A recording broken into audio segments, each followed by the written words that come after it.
I mean, the internet was extraordinary because it transformed communications and information and gaming and entertainment and media. All these things were transformed by the internet.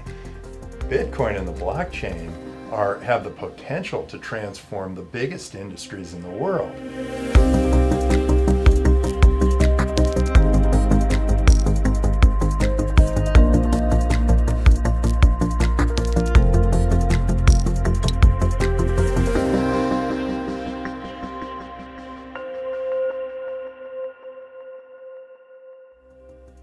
Hi, this is Ford Sakes, CMO of the Global Leaders Organization and host of The GLO Show, your source for insights from business leaders and entrepreneurs around the globe. I'm pleased to present this interview between my colleague Joseph Berrizanzi and Tim Draper. Tim is a global venture capitalist and leading spokesperson for Bitcoin, blockchain, ICOs, and cryptocurrencies. He is a proponent for entrepreneurship, free markets, and Bitcoin. They're here today to talk about why you should pay attention to blockchain and how it can radically transform your business. They'll also be discussing the birth of entrepreneurship in Tim's life and his mindset on innovation and why he's willing to fail. Now, I know I'm excited for this interview, so let's get right into it. So, this is Joseph Berrizanzi with the Global Leaders Organization, and I'm joined today by Tim Draper. I'm Tim Draper. I'm in the venture capital business.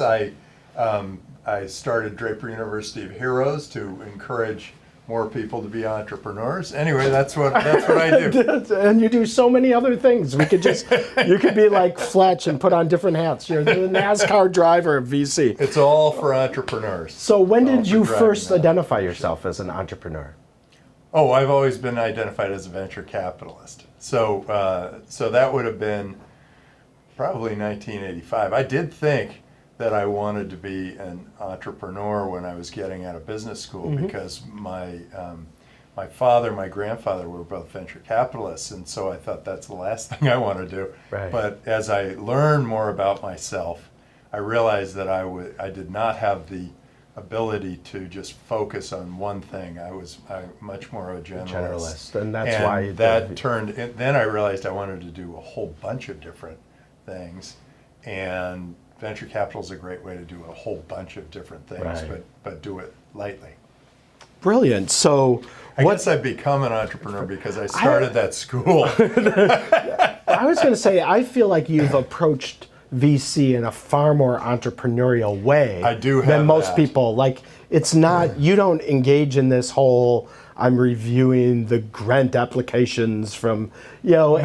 You've kind of been on the spirit of going out there and finding and having these portfolio definitions of, now I'm doing blockchain, right? Yeah, and I go hunt, and then when I get wind of something like Bitcoin or whatever, I'll dive in, and my goal is always to be the innovator. Now, so I jump in first.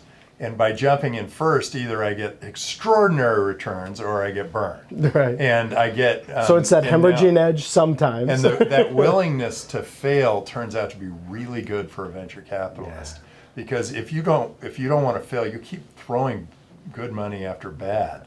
And so I being think willing it's to better. accept that failure and step back. So let's talk about that real quick. I want to get to that.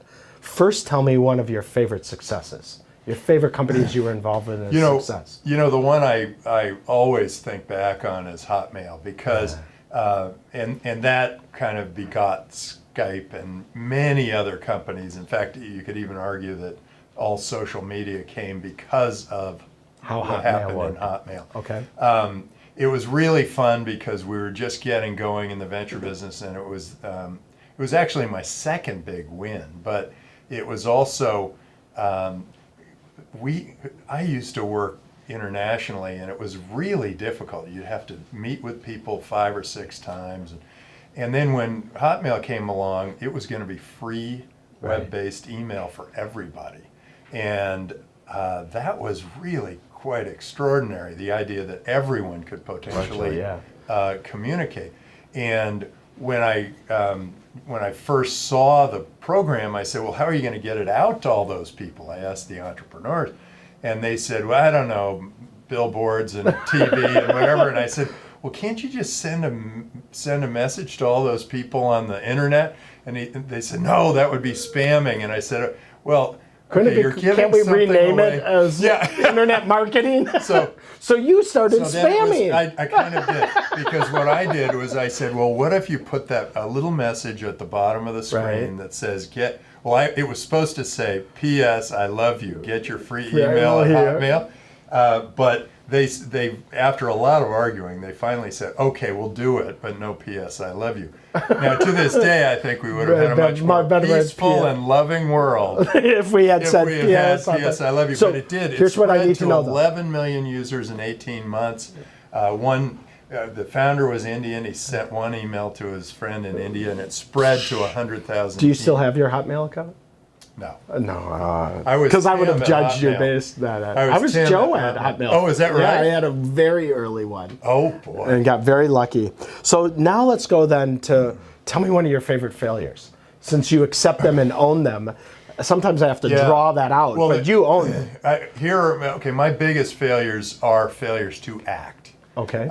And so that is really where I have fallen away, is when there were great opportunities. I mean, we failed to act on Google, Facebook. Well, no, Facebook I acted, but I got outbid. I got outbid by the team that, this is crazy, I got outbid by the team that I sent the deal to. I told them about it, and they went off and they did it, and I didn't know I was bidding against them.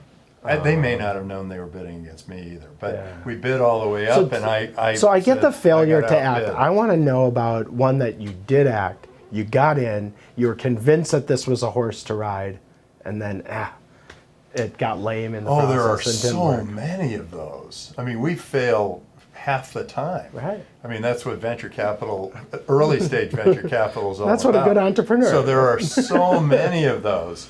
I mean, I spent a lot of my time early on trying to make Upside Magazine work.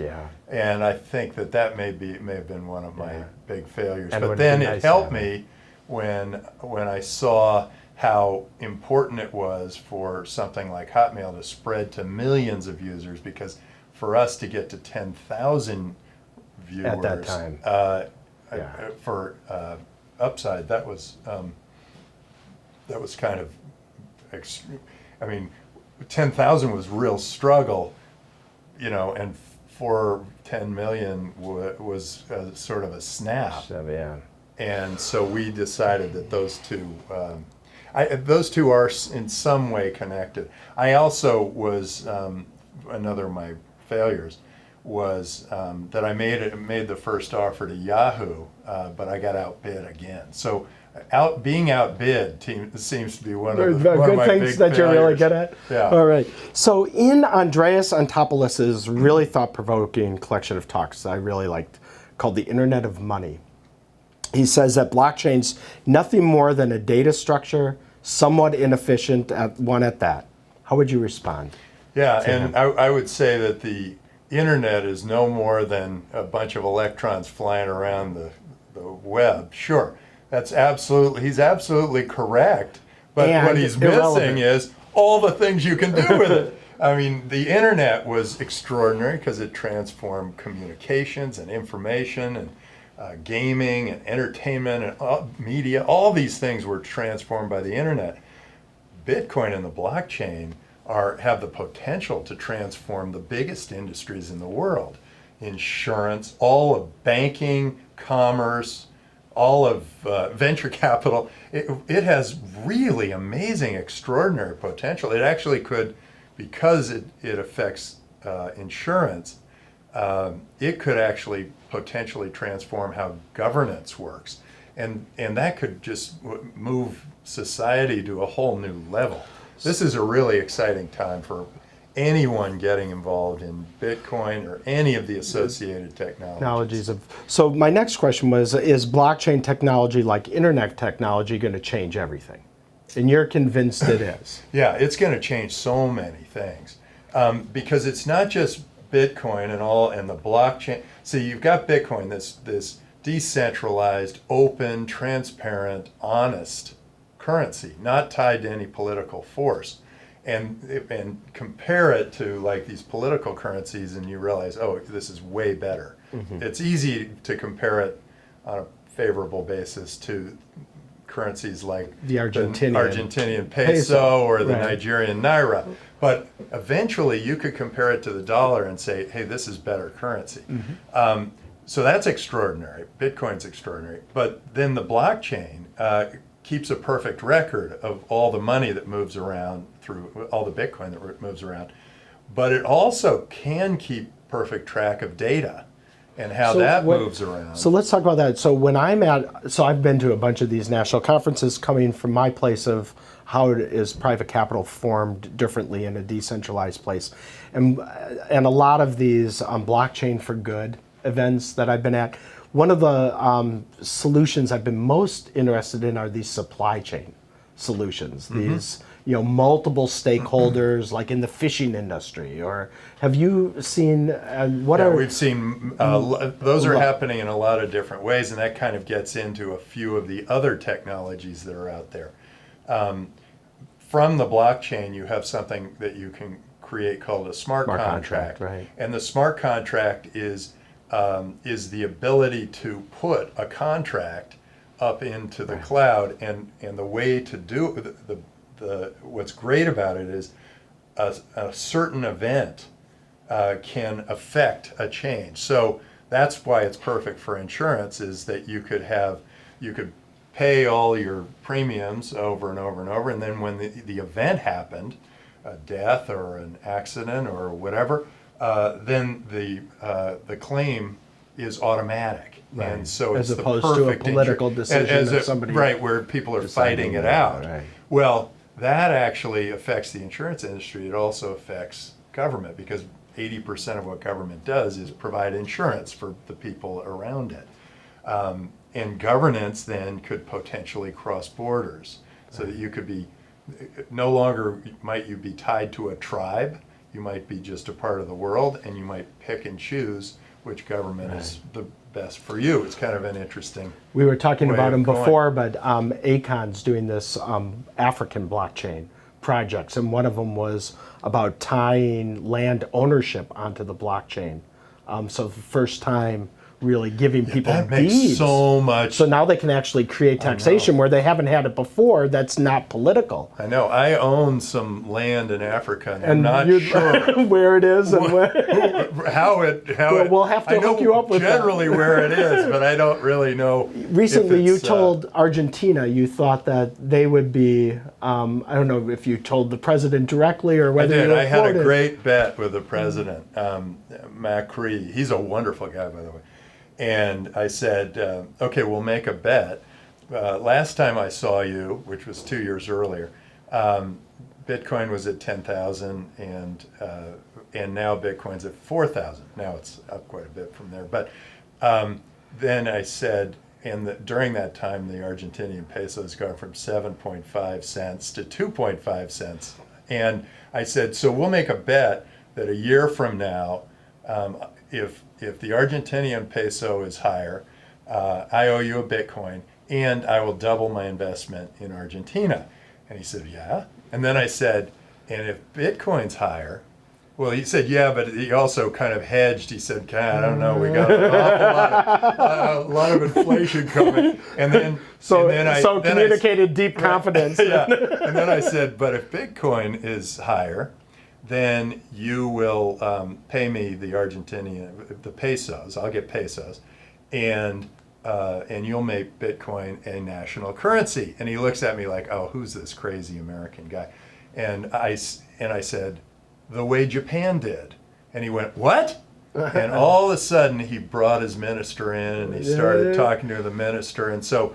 Yeah, so you think the primary advantage for these developing worlds, though, is to create a currency that has more transparency, far more trust, and far less subject to the manipulations of the political cycles. Exactly. Right. Yeah, that's exactly what's going on. And I don't think I answered your other question quite so well, because I didn't get into how artificial intelligence plays into these markets, and that is really extraordinary because, as my son Adam says, he runs Boost. It's an accelerator. Yeah. He says, all of us are going to lose our jobs to artificial intelligence. Just figure out what's next. Right. And so I talked to a driver just recently. I said, well, so what are you going to do when there are self-driving cars take but over? Just as easily, he could have looked at me and said, well, what are you going to do when venture capital is done by a panel of algorithms and cameras? And you said, well, there's this land in Africa. Anyway, that land in Africa is really going to be, the tokenization of land in Africa is going to be the beginning of the tokenization of all, every piece of real estate. The title is going to be on the blockchain. And it's going to be great because we'll know who owns what. And you won't have to, hire all these surveyors. So then the surveyors are going to have to say, what do I do next? And let's hope that they've started a business already and applied to Boost to have something, right? So what's the first step for a business owner to understand how blockchain is going to actually impact their business? So they're an operator, they're focused, E-Myth cycle, they're focused on the here and now, payroll's coming up. They've got a little time to step away, think long term. They know this blockchain thing's happening. Where do they go for that? I think the thing all operators should do is realize that geographic borders are falling, the governments are going to compete for you, and it's going to be one world. And so what you've really got to do is make sure that you, as an operator, are the best in the world at whatever it is you do. Because otherwise you'll be competing internationally. Yeah, you are competing globally, and you will have to figure out. And if you think that, oh, hey, I'm fine because I've got Colombia or Brazil or wherever, and I've locked in that market, that's not going to be good enough because in most businesses there are network effects, and as companies get bigger and more global, they have, size economies that really will improve their margins. And then having better margins, they'll have more money to compete with you. And so if you are the best in one little place, you should start thinking, how can I compete globally? And if I can't compete globally, I should start thinking creatively about what's next. How do I Pivot transform this business into something that's really going to be the best in the world? So now let's talk to the entrepreneurs that are developing and designing solutions on the blockchain, where the blockchain is a fundamental component of their technology. What are the unique challenges that they're facing? Well, right now, if you're putting data on the blockchain, it's too slow. And so there's one of your challenges is making sure it speeds up. Now, with OpenNode and the Lightning Network, you're going to actually end up with much faster speeds. So it's actually a smart thing to anticipate extraordinary growth in the speed. Now with OpenNode, you can that network can potentially move faster than the Visa network. So you're going to be able to see extraordinary speeds in the transactions, and that's something that's been holding back Bitcoin, and it looks like it's poised for greatness at this point. So as some of these engineers figure out new ways of speeding it up, making it more less energy, more energy efficient, all those things, then it is the right place to be because it will be very secure data. So if you need secure data, this is at least to date, the best way of keeping it. And so that's quite valuable, I think. And whether it's secure data or secure money,